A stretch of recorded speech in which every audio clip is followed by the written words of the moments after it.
If you've been told you have spondylolisthesis or a stress fracture in your spine, you might think your only options are rest, injections, or even surgery. But what if you were told that most people can solve their problem naturally by learning how to move differently?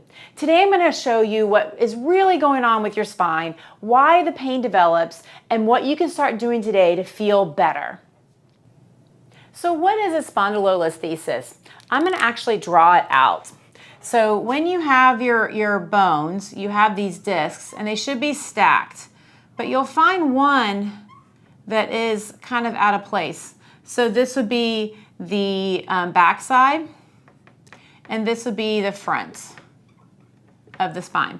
And so it gets just shifted to the front part of the spine, and so that's what they call spondylolisthesis. So why does this happen? What are some of the reasons why this happens?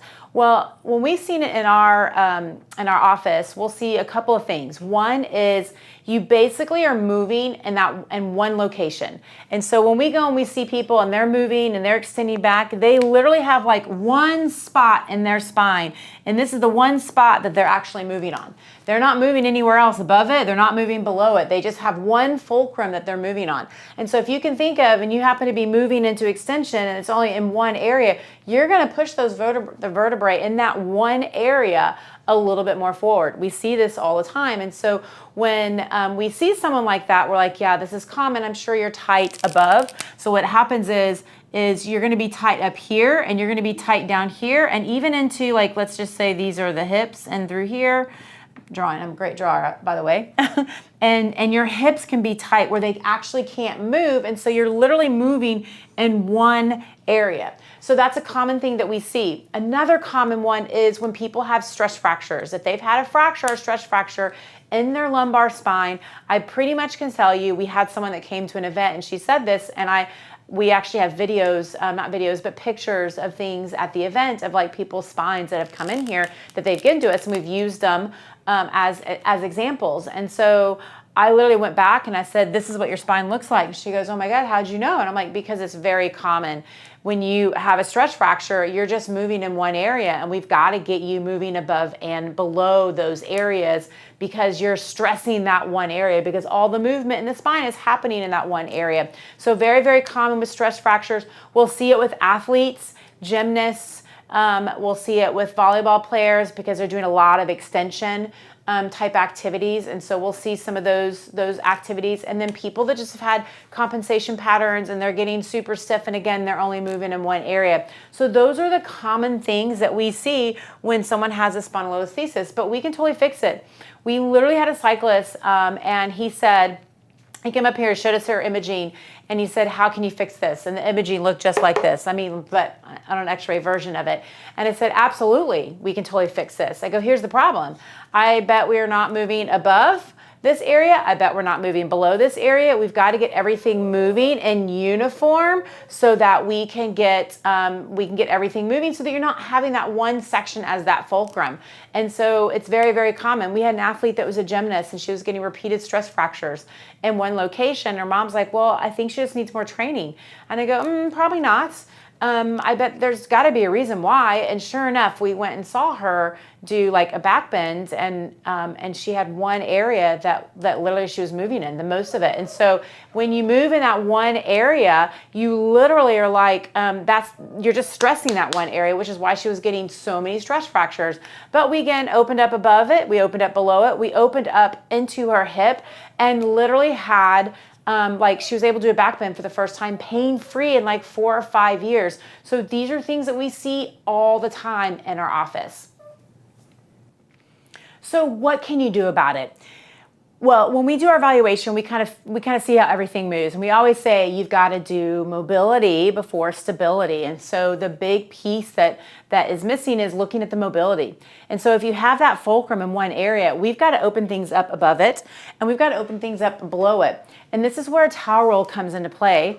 You can use a towel roll, based on how many symptoms you have, how tight you are. You may need the towel roll to be a little bit smaller than this, or you may need the towel roll to be a little bit bigger. But let's just say the fulcrum is like back in through here. So we want to put the towel above it because that's what's not moving.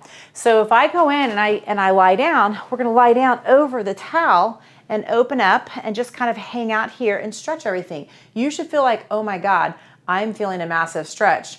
If you're not, then go and make the towel roll a little bit bigger. If it's too much where you're like, I barely can breathe, which that just means you're super tight, then you need to make the towel roll smaller. And so those are how you can make some adjustments. And so you basically hang out here and you lie down for a good minute, 2 minutes, 3 minutes to just really open up those joints. Now, if you are super tight, you may want to hang out there at a shorter period of time. The longer you go, the more force it is.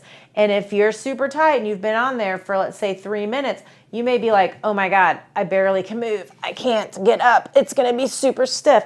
And so that's like, it's okay. You'll get up, you'll move around, and you'll feel fine. But if that happens, you don't freak out. So that's how you can take it. You'll just do a little bit above. And let's just say, again, let's say like the fulcrum that you're doing is like in through here. You're also going to want to go lower. And so you'll go in and you'll go lower in the back as well. Again, doing the towel roll to just kind of open up those areas. Because you're only moving in one area, if you go and you try to do press-ups, you go in and try to do press-ups, you're going to just move in that one area. That's why you're going to have to use something like a towel roll to force areas that normally don't move to move. So it's the best way to kind of get this. Obviously, manual work. We do a lot of manual work up here. We can get things moving pretty quickly, but at home, these are some of the things that we do. Now, another common area that's tight is the hip. So if I'm moving in the hip, and I can't move into some extension, then guess what? You're going to take that extension somewhere. So it's going to come in through the back. And so again, it's another area that we look at for the hip. And so there's a lot of different ways of so many different videos that I have out there on how to stretch the hip, and you can pick a lot of different ones. I mean, a common one is just kneeling, coming forward, and then just really opening up through that hip. A lot of times those deep hip rotators are tight. So you can use a tennis ball where you want to rotate the leg out to the side. You want to hit it. Here's your sit bone, and here's your other bone in that hip. You want to hit it in through here. So you rotate, and then you can lie on it and like kind of lie on your side, hitting between those bones. There's usually a lot of tightness through there that will not allow that hip to move. It's another thing that you can kind of do where you just roll around and then you just sit on the ball to just kind of open up that area, which will also help to improve your hip range of motion. But there's a lot of things we look at from the hip, but these are just some common ones that you can get started doing today. The hip stretch, as well as doing a little bit of tennis ball to open up that hip. And the last thing that we look at is like the daily activity. So what is it throughout the day that is making you worse or making you better? And we can basically, on the things that make us worse, we need to start making adjustments or come up with a game plan so that you're not irritating those areas. So that's another thing that we have to look at like in our office to make sure that you're not doing something that's just going to be stabbing the wound. You're like, oh my God, I literally am still hurting, but they keep on stabbing the wound, doing things that like will really irritate it. So looking at your daily activities of what makes things worse, we need to start making adjustments through those as well. But giving the towel roll a try, giving you a little bit of tennis ball into the hip, giving you the hip stretch, give all these a try. I would say do them 2-3 times a day just to really open things up. And again, comment below on how these are helping you. So if you've been diagnosed with spondylolisthesis or feel stuck with chronic back pain, don't lose hope. Most of these problems can be solved naturally when you get to the root cause. If you want help figuring out what's causing your pain, reach out to us at mPowerPhysicalTherapy.